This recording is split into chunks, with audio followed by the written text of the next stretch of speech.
2023-24 का जो आम बजट वित्त मंत्री जी ने प्रस्तुत किया, वह ऐसा बजट था जो भारत की आर्थिक समस्याएं जो हैं उसमें इस बजट में उन समस्याओं का कोई निवारण या उन समस्याओं को इंगित तक नहीं किया गया।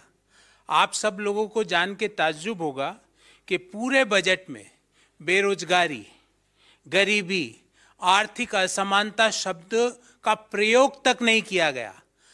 पुअर, गरीब का शब्द का प्रयोग भी मात्र 2 दफा पूरे बजट भाषण में वित्त मंत्री जी ने किया।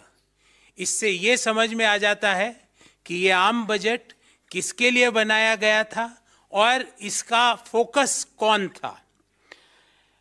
सबसे पहले हम कुछ नंबर्स की बात करेंगे। 2021-22 में देश की जीडीपी 232,14,703 करोड़ वित्त मंत्री जी ने बताई थी और ये भी बताया कि नॉमिनल ग्रोथ 11.1% रहने की उम्मीद है। उसके अनुसार 22-23 की जीडीपी 258 लाख करोड़ रुपया होनी चाहिए थी, पर 2021-22 की जीडीपी को फिर रिवाइज किया गया। जो पहले 232.14 लाख करोड़ बताई गई, उसको 236.64 लाख करोड़ रुपया उसको रिवाइज किया गया। आज के बजट भाषण में जो मौजूदा वित्तीय वर्ष है 2022-23, इसकी जीडीपी 273 लाख करोड़ बताई। अर्थात अगर हम इसका विश्लेषण करें तो नॉमिनल जीडीपी में ग्रोथ होता है 15.4%। नॉमिनल जीडीपी में अगर 15.4% की ग्रोथ है तो रियल जीडीपी कम से कम डबल डिजिट में होनी चाहिए। वित्त मंत्री जी और आर्थिक सर्वेक्षण में इसको 7% पर बताया गया। क्या सरकार बताएगी कि ये 7% ही क्यों है? क्योंकि जो आपके बजट के जो नॉमिनल जीडीपी के नंबर्स हैं वो तो कुछ और ही व्याख्या कर रहे हैं। दूसरी बात, जो सरकार का जो कैपिटल एक्सपेंडिचर है वो जो एस्टिमेट किया था मौजूदा वित्तीय वर्ष में 10,67,889 करोड़, 10.678889 करोड़, जबकि रिवाइज्ड एस्टिमेट में वो 10,53,862 करोड़ हुआ। मतलब जो पूंजीगत खर्चा सरकार करना चाहती थी वो भी पूरा नहीं कर पाई। अब सवाल ये उठता है कि जब प्राइवेट इन्वेस्टमेंट गिर रहा है, एक्सपोर्ट्स गिर रहे हैं, प्राइवेट कंजम्पशन मोर और लेस स्थिर बना हुआ है, जो कैपिटल एक्सपेंडिचर है, पूंजीगत खर्चा है, वो गिर रहा है, तो ये 7% जीडीपी अचीव हुई तो हुई कैसे? इसका कोई व्याख्या इस बजट में नहीं दी गई। उसके अलावा जो मौजूदा वित्तीय वर्ष के 2 पहले क्वार्टर के जो रिजल्ट आए, 13.5% की ग्रोथ और 6.3% की ग्रोथ, तो पहले हाफ ईयर में देश की जीडीपी ग्रोथ हुई 9.9%। अगर हम मान भी लें कि 7% की जीडीपी ग्रोथ होगी तो आने वाले जो Q3 और Q4 है उसकी ग्रोथ 4 से 4.5% रहेगी। अर्थात मौजूदा वित्तीय वर्ष में क्वार्टर दर क्वार्टर देश की जीडीपी ग्रोथ रेट गिरी है। मौजूदा वित्तीय वर्ष के पहले क्वार्टर में 13.5%, दूसरे क्वार्टर में 6.3%, तीसरे क्वार्टर में 4 से 4.5% के बीच और चौथे में भी यही। तो देश क्वार्टर दर क्वार्टर मौजूदा वित्तीय वर्ष में जीडीपी ग्रोथ गिरी है। यह भी बड़ी ताज्जुब की बात है कि देश की सरकार देश की प्रमुख स्कीम्स में जितना खर्चा करने का सोचती है उतना खर्च भी नहीं कर पाती है। कुछ उदाहरण आपके सामने रखता हूं। कृषि पर सोचा था सरकार ने कि 83,521 करोड़ रुपए खर्च करेगी, जबकि इसको रिवाइज कर दिया गया 76,279 करोड़। पीएम किसान पर 68,000 करोड़ रुपया खर्च करने का बजटरी एस्टीमेट था, जबकि वास्तविक खर्च हुआ 60,000 करोड़। एजुकेशन पर, शिक्षा 1,04,278 करोड़ रुपए खर्च करने का बजटरी एस्टीमेट था, खर्च किया मात्र 99,881 करोड़। हेल्थ पर 86,606 करोड़ की जगह 76,351 करोड़। सामाजिक वेलफेयर पे 51,780 की जगह 46,502 करोड़। शहरी विकास पर 76,549 करोड़ की जगह 74,546 crore. Development for the SC community पे 8,710 करोड़ खर्च करने का सोचा था और खर्च किया मात्र 7,722 करोड़। शेड्यूल्ड ट्राइब्स के विकास पर सोचा था 4,111 करोड़ रुपए खर्च करेगी सरकार, खर्च किया मात्र 3,874। माइनॉरिटीज के डेवलपमेंट पे बजटरी एलोकेशन किया गया था 1,810 और खर्च किया मात्र 530 करोड़ रुपया। और जो वल्नरेबल ग्रुप्स है उन सोचा 1,931 करोड़ रुपया खर्च करने का बजटरी एस्टीमेट था, इसको रिवाइज करके कर दिया 1,821 करोड़। और आप सब लोगों को जान के ताज्जुब होगा कि राज्यों को जो केंद्र सरकार की ओर से जो डिवोल्यूशन के जो पैसा मिलता है उसमें 3,34,339 करोड़ रुपया देने का उनको ट्रांसफर का बजटरी एस्टीमेट था और दिया मात्र 2,70,936 करोड़।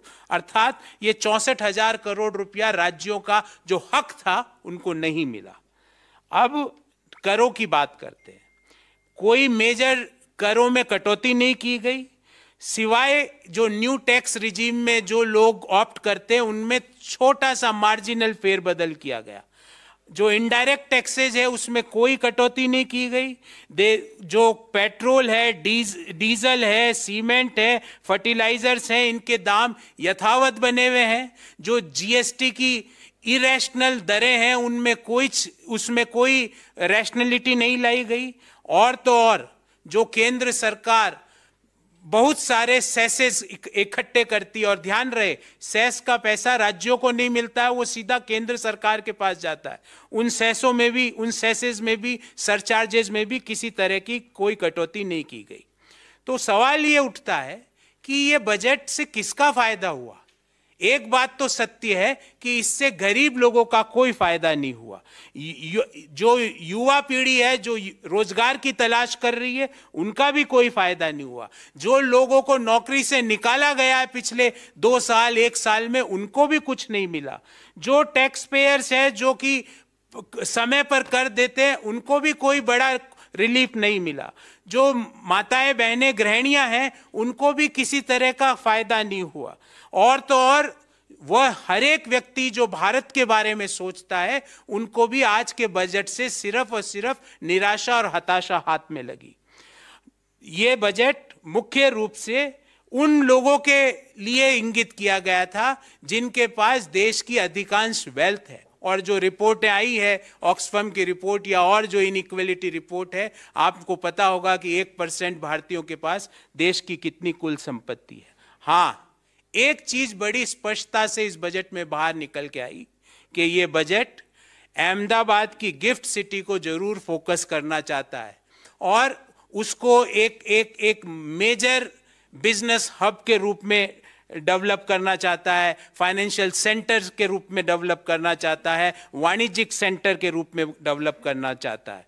हाँ, जो नए टैक्स रिजीम में जो करदाता कर देते हैं उनको कुछ फायदा मिला, पर यह करके सरकार ये कहना चाह रही है कि जो लोग पुराने कर टैक्स रिजीम में के तहत टैक्स दे रहे हैं क्योंकि वो वहां पे उनको एग्जम्पशन का फायदा मिलता है, तो सरकार इनडायरेक्टली ये कहना चाहती है कि आप एग्जम्पशंस में इन्वेस्टमेंट मत करो, अपने आने वाले समय के लिए पैसा मत लगाओ।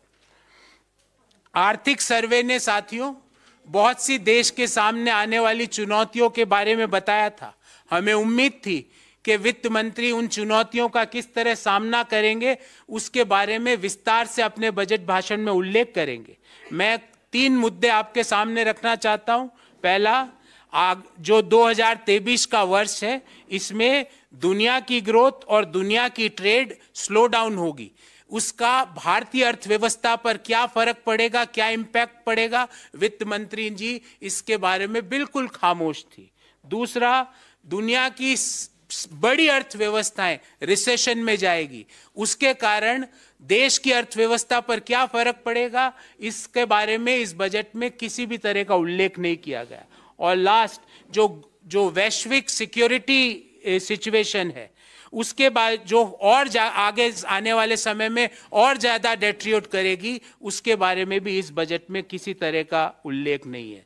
हमारा सवाल है कि जो चुनौतियां देश के सामने हैं, अगर ये सही साबित हो जाती है तो इन चुनौतियों से निपटने की सरकार की क्या तैयारी है, सरकार इनका किस तरह सामना करेगी? क्या फिर से इन चुनौतियों के पीछे छुप के हमारे को कहेगी कि भाई बेरोजगारी इसलिए है क्योंकि ये वैश्विक चुनौतियां हमारे सामने, और जो देश के लोग भारी बेरोजगारी और भयंकर महंगाई से त्रस्त है, उससे निदान दिलाने के लिए सरकार की क्या रणनीति है, क्या नीति है, वो भी हम सवाल करना चाहते हैं।